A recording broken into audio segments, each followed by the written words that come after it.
Nunca imaginé que el día en que mi hija me dejaría en un asilo sería el día en que mi verdadera libertad comenzaría. Pensé que sería el fin de mi historia, un eco melancólico de sacrificios olvidados y amores perdidos. Pero lo que parecía un abandono cruel, la traición más íntima, se reveló, de hecho, como la liberación que secretamente deseaba. Este no es un cuento de lamentos, sino de un redescubrimiento. Última sorpresa. Prepárese para conocer la verdad detrás de mi abandono, una verdad que le hará cuestionar lo que realmente significa el cuidado y lo que significa la libertad. Si esta historia resuena en usted, le pido que le dé me gusta, comente y se suscriba al canal para más momentos como este. Mis manos, hoy marcadas por el tiempo y por una vida de esfuerzo, un día fueron suaves y fuertes, moldeando el barro de la existencia. Supo el valor del trabajo, del hogar y sobre todo de la familia. Crecí en un tiempo donde las cosas eran más simples, pero la vida se vivía con una intensidad que hoy parece rara.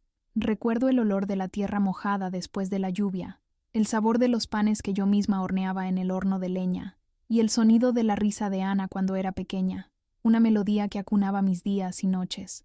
Fui madre joven, pudieran florecer. Cambié la universidad que tanto anhelaba por noches en vela, cuidando fiebres y consolando miedos infantiles. La carrera que podría haber construido fue sustituida por las infinitas horas dedicadas a enseñar a Ana a leer, a atarse los zapatos, a enfrentar el mundo con valentía. Recuerdo vívidamente las mañanas en que me despertaba antes de que saliera el sol, preparando el desayuno, por el agotamiento, pero con el corazón lleno de un amor que parecía inagotable. Cada puntada que daba en un vestido, cada comida que preparaba, era un acto de fe en el futuro de Ana. Creía que, al sembrar tanto, cosecharía un jardín de afecto y reciprocidad. Nuestra casa, modesta, pero siempre llena de vida, era el centro de mi universo. Las paredes fueron testigos de las primeras palabras de Ana, sus primeros pasos inciertos, hilos de nuestra historia, con paciencia y dedicación. Mi marido, un hombre bueno y trabajador, falleció demasiado pronto, dejándome la responsabilidad de ser padre y madre. Fue un golpe duro, pero me levanté por Ana. No podía permitirme el lujo de derrumbarme. Yo era su roca, su puerto seguro. Trabajaba doble, aceptando cualquier trabajo ocasional que surgiera, para garantizar que Ana tuviera lo que yo nunca tuve: oportunidad, interés. Yo me desvivía por proporcionárselo, y veía en sus ojos la llama de la inteligencia, de la ambición. Era brillante, siempre destacando en la escuela, y yo me llenaba de orgullo. Con el tiempo, Ana creció. Se convirtió en una joven mujer, hermosa, inteligente, con un futuro prometedor. Se casó con un buen muchacho, Fernando, quien parecía amarla de verdad. Yo los ayudé a construir sus vidas, no solo financieramente, necesidades, mi jubilación, para que ellos pudieran tener una entrada para su casa propia, para que pudieran realizar el sueño de su luna de miel. Al final, para mí, su felicidad era mi felicidad. No era un sacrificio, era una inversión en mi amor. La primera señal de que algo estaba cambiando, de que la telaraña de afecto que había tejido se estaba deshilachando, llegó sutilmente. Pequeñas ausencias, llamadas menos frecuentes, percibía, pero me obligaba a ignorarlo. El amor de madre es terco, ciego a veces. Yo justificaba: están ocupados, construyendo sus vidas. Es natural. Pero en el fondo, una pequeña grieta se abría en mi alma, por donde un viento frío comenzaba a soplar.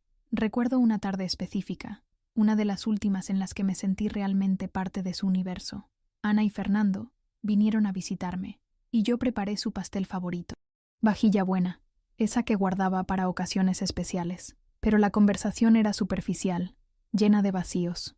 Ana hablaba sobre los planes de reforma de la casa, los viajes que querían hacer, las cenas con amigos. Yo intentaba encajar, preguntando sobre los detalles, demostrando interés genuino, pero era como si estuviera escuchando una historia contada por extraños. Veía el brillo en sus ojos al hablar del futuro. La vieja madre parecía un peso, un recuerdo del pasado que querían dejar atrás. La invitación para el viaje a Caldas Novas, un regalo que les di con los ahorros de toda una vida, fue el último vestigio de una falsa intimidad. Los vi partir, saludando desde la puerta de mi casa, con la sensación de que estaba viendo un pedazo de mí alejarse, sin promesa de regreso. Y fue durante ese viaje de ellos, la soledad, que antes empujaba debajo de la alfombra, ahora llenaba cada rincón de la casa, cada eco de mi voz. Me sentía como un barco a la deriva, sin brújula, sin puerto, y con la certeza de que la tormenta se acercaba. La grieta que se había abierto en mi alma se transformó en un abismo. La soledad ya no era un viento frío, sino una helada que congelaba cada fibra de mi ser. El silencio de la casa, antes lleno de mis propios pensamientos. Llamadas telefónicas se hicieron esporádicas, breves, siempre con excusas apresuradas. Mamá, estoy en el trabajo. Te llamo más tarde. Mamá, estamos apurados. Después pasamos por ahí. El más tarde y el después nunca llegaban. Me sentía como un reloj roto, marcando un tiempo que a nadie más parecía importarle vivir conmigo. Comencé a sentir el peso de los años de forma más intensa. Los dolores en las articulaciones, antes solo perfecta, exigía gafas para leer incluso las letras más grandes. Pequeños olvidos comenzaron a surgir, y la ansiedad de estar sola, sin nadie cerca en caso de que algo sucediera, se convirtió en una sombra. Me miraba al espejo, y veía no solo las arrugas, sino el reflejo de una mujer que, a pesar de haber dado todo, parecía haberse quedado sin nada. El dinero, que siempre fue contado, comenzó a hacerlo aún más. Las facturas, los medicamentos, o tener suficiente comida para la semana. Nunca quise ser una carga para Ana, pero la realidad se imponía. Intenté hablar con ella sobre esto, de forma sutil, casi implorando una sugerencia, una ayuda, pero las respuestas eran evasivas, llenas de preocupaciones sobre sus gastos, sobre sus planes de viaje, sobre la reforma que la casa nueva exigía. Mamá, tienes que arreglártelas. Nosotros también tenemos nuestras cuentas. Sí, de repente, me hubiera convertido en una extraña, una responsabilidad indeseada. Fernando, el yerno que tanto admiraba, también se volvió distante. Antes me llamaba, conversaba, parecía realmente importarle. Ahora, cuando venían, apenas me miraba a los ojos. Su atención estaba puesta en Ana, en sus planes, en el mundo que construían sin mí. Ya no había preguntas sobre cómo estaba yo, los pequeños, ellos, la burbuja que habían creado, y me sentía afuera, observando.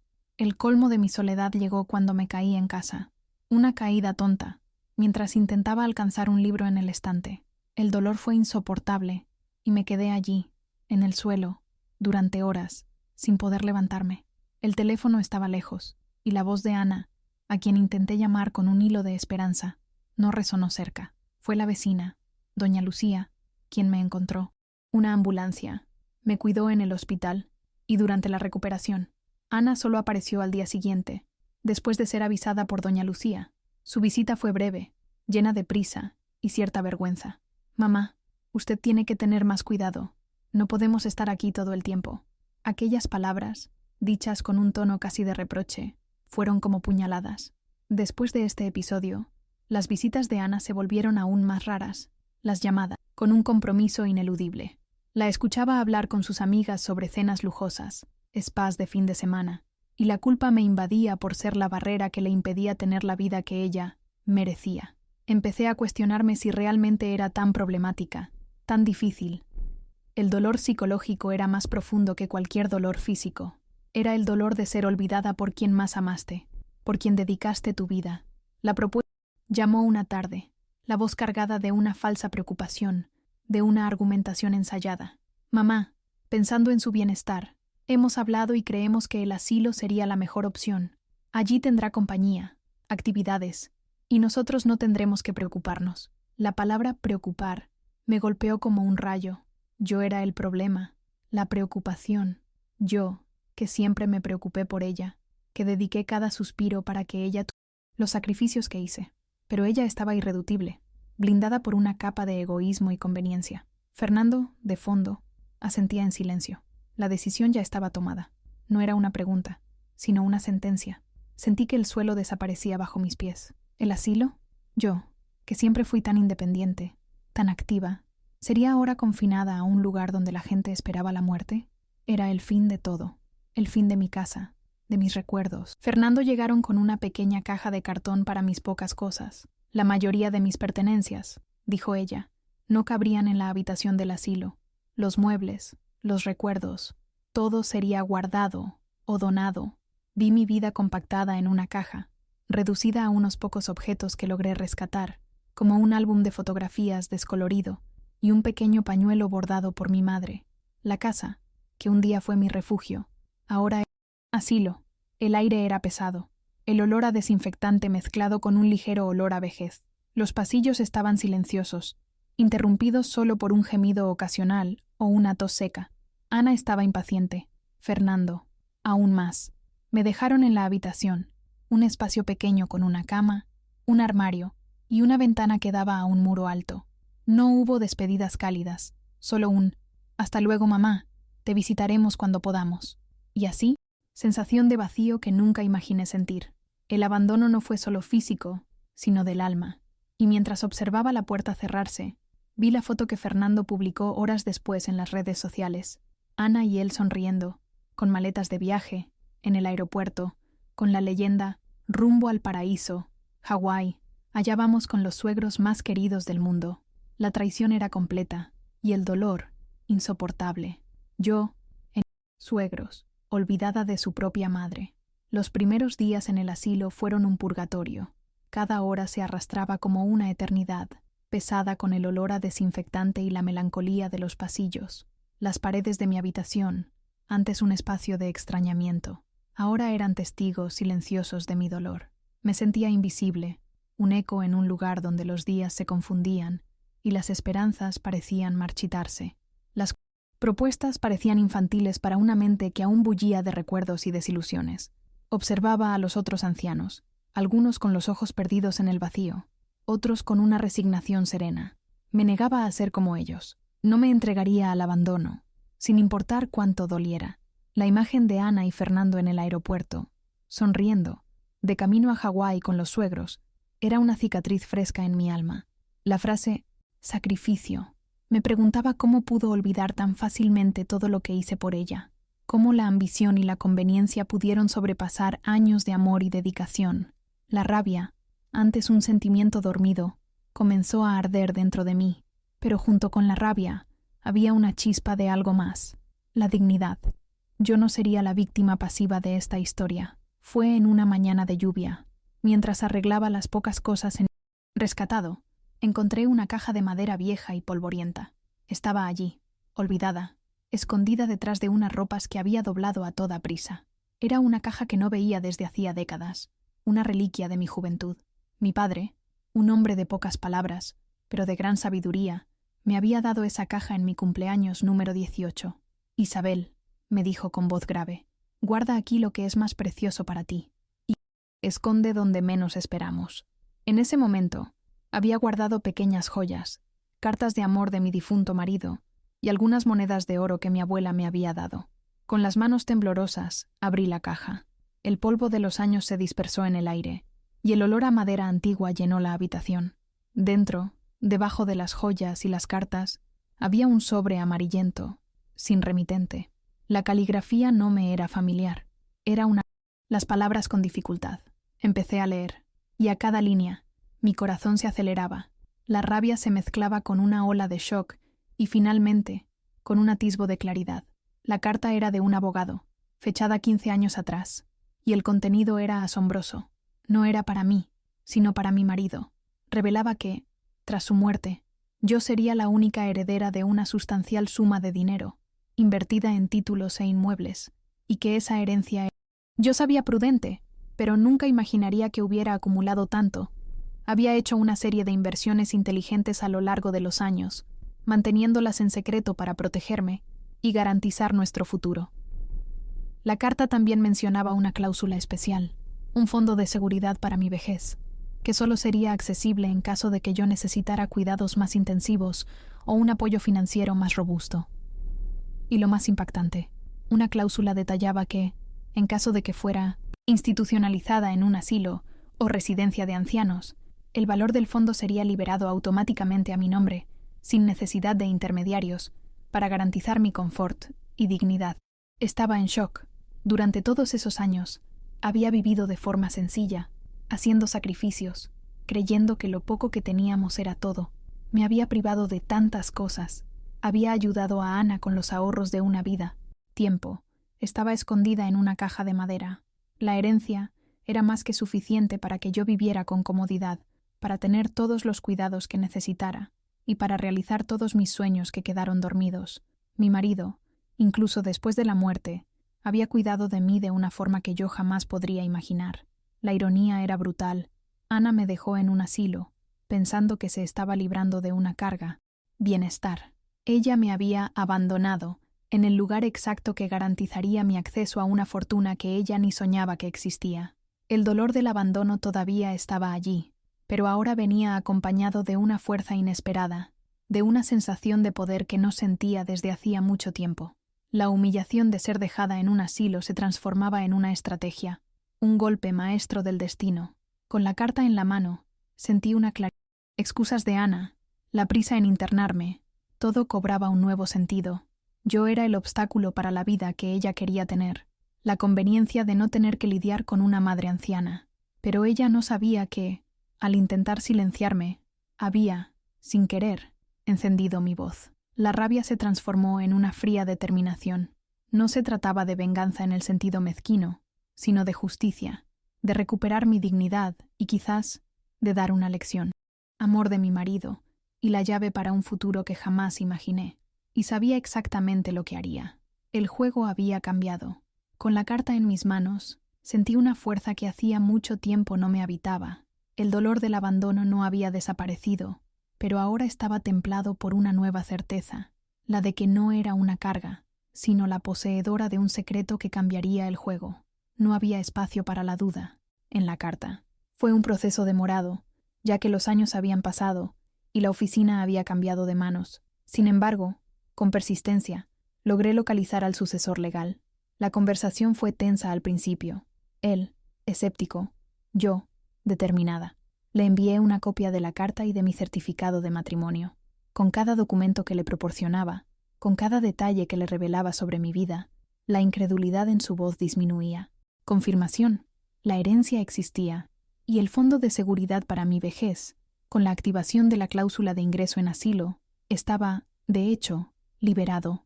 La noticia, que parecía irreal, trajo un alivio y una sensación de empoderamiento indescriptibles. Ese dinero no era solo una cantidad, era la materialización del amor de mi marido, la prueba de su fe en mí, y ahora, mi herramienta de redención.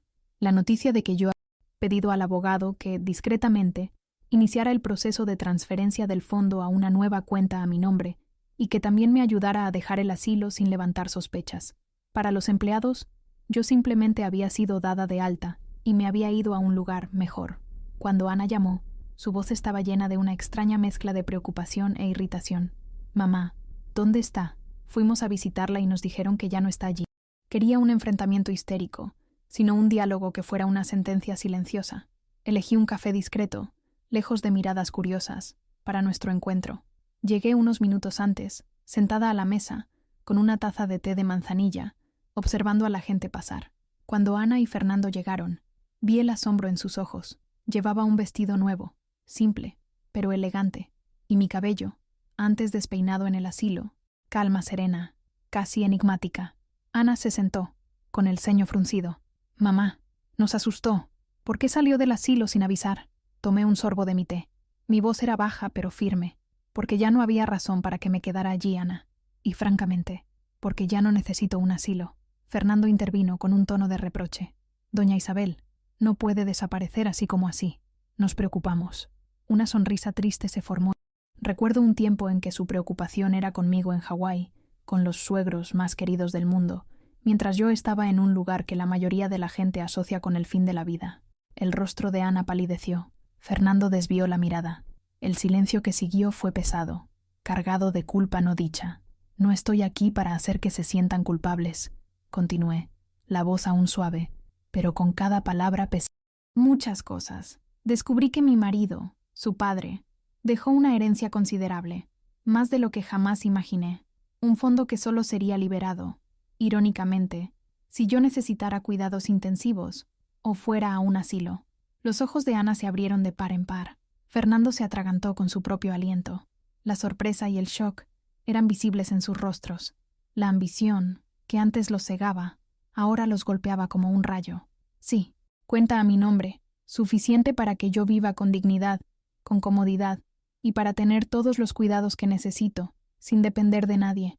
Lo que mi marido, el padre que olvidaron honrar, hizo por mí, Va más allá de lo que cualquiera de ustedes siquiera imaginó. El silencio era abrumador. Ana intentó hablar, pero las palabras parecían atrapadas en su garganta. Fernando, visiblemente afectado, miraba la mesa.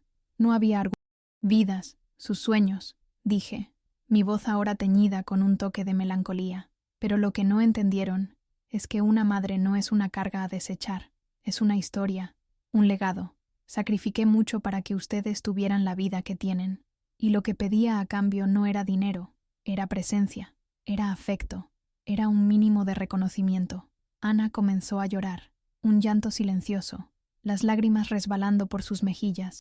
Tarde, las palabras no dichas, los abandonos silenciosos, las ausencias justificadas, todo se materializaba en ese café. No se trataba del dinero, se trataba de la ruptura de ese hilo invisible de confianza y amor. No quiero nada de ustedes, dije, con una punzada de tristeza genuina. No quiero venganza, solo quiero mi paz. Y ella comenzó cuando levanté, el té intacto. No había nada más que decir. Dejé un billete en la mesa para mi té y un poco más. Miré a Ana y Fernando por última vez. No había odio en mis ojos, solo una profunda tristeza y una resignación tranquila. Ya estaba en un crucero, murmuré, casi para mí misma, pero lo suficientemente alto para que ellos escucharan. El shock en sus rostros fue impagable. No era un crucero literal, sino la necesidad de la brújula o el puerto que me negaron. Salí del café, dejándolos atrás, con sus culpas y sus reflexiones. Había retomado el control de mi propia vida, y esa era mi verdadera redención. Los días que siguieron al encuentro en el café estuvieron marcados por una quietud diferente. No la quietud opresiva del asilo, sino una paz que venía de dentro, de la certeza de que había hecho lo necesario. La carta de llevaba, no para ostentar, sino para recordarme mi propia resiliencia. Con el apoyo del abogado, comencé a organizar mi vida. No regresé a mi antigua casa. Para mí, estaba impregnada de recuerdos de una familia que se había deshecho. Opté por un apartamento más pequeño, en un barrio tranquilo, con un balcón donde el sol de la mañana pudiera calentarme y un pequeño jardín para cultivar mis propias flores. Independencia. Compré un sillón cómodo para leer, una mesa pequeña para mis comidas y un juego de té de porcelana, delicado y blanco, que se convirtió en un símbolo de mis mañanas serenas. Cada taza de té que tomaba en el balcón, observando el amanecer, era un brindis a la vida que estaba rediseñando. Ya no había la urgencia de aprobación, la ansiedad por una llamada que nunca llegaba. Solo estábamos yo, mis pensamientos. Veces después de nuestro encuentro, llamadas llenas de un arrepentimiento tardío, de un intento desesperado por arreglar lo que se había roto. Fernando también llamó, con voz vacilante, ofreciendo ayuda. No respondí, no por rencor, sino porque el puente que nos unía se había derrumbado, y reconstruirlo exigiría una base de confianza que ellos mismos habían corroído. Entendía su remordimiento, su vergüenza, propia paz. El perdón, para mí, no vendría con palabras, sino con la observación genuina de un cambio, de una comprensión verdadera de lo que había sucedido. Y ese cambio, lo sabía, solo podía venir de ellos mismos. Un día, al recibir una correspondencia del abogado, encontré una carta simple, con la caligrafía de Ana. No había disculpas elaboradas, ni intentos de justificación, solo unas pocas palabras, menos que habían perdido. Mamá, decía ella, me di cuenta de que no estaba en un asilo, sino en una cárcel que nosotros construimos, y usted, sin saberlo, abrió la puerta con su propia dignidad. Hawái no tuvo gracia, nada tuvo gracia desde que usted se fue. Lo que más extraño es su presencia, su pan de maíz. No pido perdón, pero le pido que sepa que aprendí la lección de la peor manera. Perdí a la madre que usted siempre fue. Tristeza, sí, pero también un alivio. Ella había entendido, finalmente. No era la desesperación por algo material, sino el dolor de haber perdido la conexión.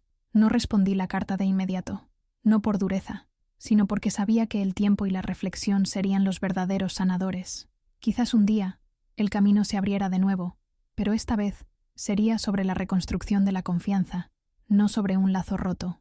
Pintura, un viejo sueño que había pospuesto. Volví a asistir a un grupo de lectura e incluso me inscribí en un curso en línea de jardinería. El pequeño jardín en el balcón floreció, y cada brote que se abría era un recordatorio de la belleza que aún existía en la vida. Hacía mis propias compras, cocinaba mis propias comidas, y el silencio de mi casa se llenaba con la música que yo elegía, con los sonidos de mis hobbies y en mis manos. Veía el atardecer teñir el cielo de tonos anaranjados y rosados. La vida, en su complejidad, me había enseñado una valiosa lección, que el verdadero valor no reside en lo que poseemos, sino en quienes somos, que el amor de un hijo, aunque deseado, no puede ser exigido, sino que debe ser cultivado con reciprocidad, y que, a veces, la mayor libertad surge cuando somos forzados a desprendernos nosotros mismos. Esta historia no trata de venganza, sino de redención, no sobre el abandono de una madre, sino sobre el redescubrimiento de una mujer.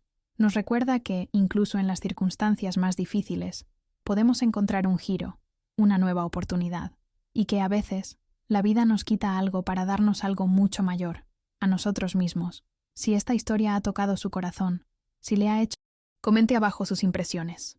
Dele me gusta a